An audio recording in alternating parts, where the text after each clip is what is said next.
আপোনালোক সকলোকে স্বাগতম জনাই আজি ভিডিঅ'টো আৰম্ভ কৰিছোঁ। আজি চাওকচোন, মই আপোনালোকক দেখাইছোঁ এজাক বতাহ যেতিয়া ৰাতিপুৱা মাৰে কিমান ভাল লাগে চাওকচোন। গছ গছনিও কিমান শান্তি পায়, আমাৰো কিমান ভাল লাগে নহয়নে? শৰীৰটো যেন একেবাৰে হাত পৰি আহে। একদম গছজোপা চাওকচোন কিদৰে বতাহত হালিছে। দুৱাৰমুখখনতে ৰাতিপুৱা বহি লৈ এনেকৈ চাই থাকি কিমান ভাল লাগে বাৰু। নিজৰ গাটো অকণমান বতাহ চাতি লাগে আৰু ইমান বেছি গৰম সহ্য কৰিব নোৱাৰা গৰমবিলাকৰ মাজত যেতিয়া এইদৰে বতাহ চাতি মাৰে, সেইজোপা তামোল গছজোপা চাওকচোন কিদৰে হালিছে, বহুত ভাল লাগে নহয়নে?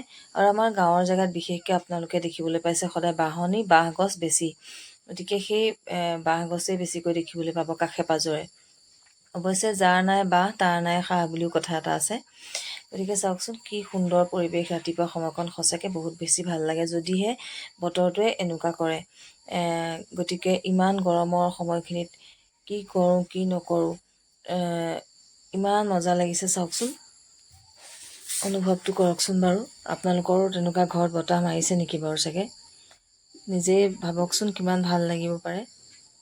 এই বতাহ চাতি যেন একদম অভাৱ হৈ গ'ল নহয়নে? একেবাৰে বতাহ বোলা বস্তুটো নোহোৱাই হৈ গ'ল।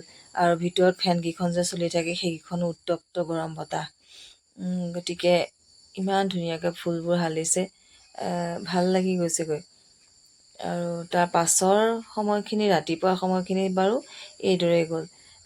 তাৰ পাছত যেতিয়া উৎকট গৰম আহে তেতিয়া বাৰু কেনেকুৱা লাগে। একেকেইজোপা গছেই বাৰু কিমান কষ্ট পায়।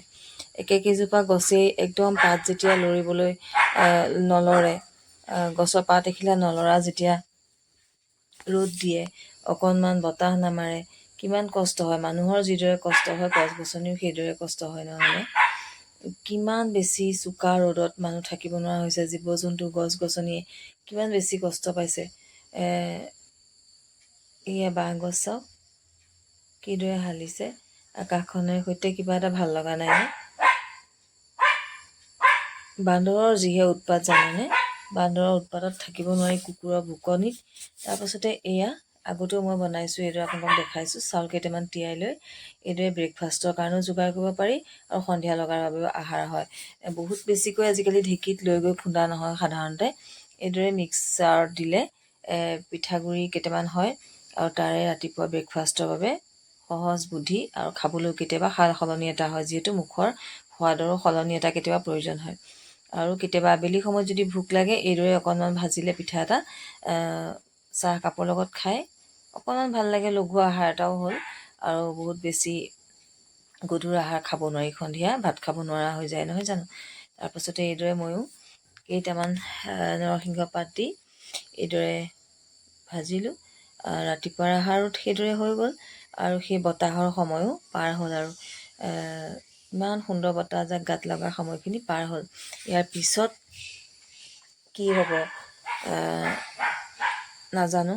দিনটো বৰ কষ্টকৰ হৈছে গৰমৰ বাবে, গতিকে সময়বোৰ পাৰ কৰাই বহুত বেছি টান হৈছে, কাম কৰা বহুত বেছি কষ্ট হৈছে নহয়নে? পাকঘৰত যেনিবা গেছটোৰ ওচৰত থাকিলেও তাপ সহ্য কৰিব নোৱাৰি। আগতো জুইতেই সকলো কৰা হৈছিলে মানুহৰ, আজিকালি গেছৰ তাপো লৈ থাকিব পৰা নাযায়, ইমান বেছি গৰম। কৈছোঁৱেই ফেনৰ বতাহ গৰম হৈ যায়। আজি আচলতে ভিডিঅ'টো প্ৰস্তুত কৰিলোঁ কিয় জানেনে? বিশেষ একো নাই আজি ভিডিঅ'টোত। তাৰপাছতে এয়া চাওক কিমান বেছি চোকা ৰ'দ, একেকেইজোপাই গছ, একেখিনিয়ে জেগা, ৰ'দৰ তাপত চাওক অকণমানো পাত এখিলা লৰচৰ কৰা নাই, কিমান কষ্ট।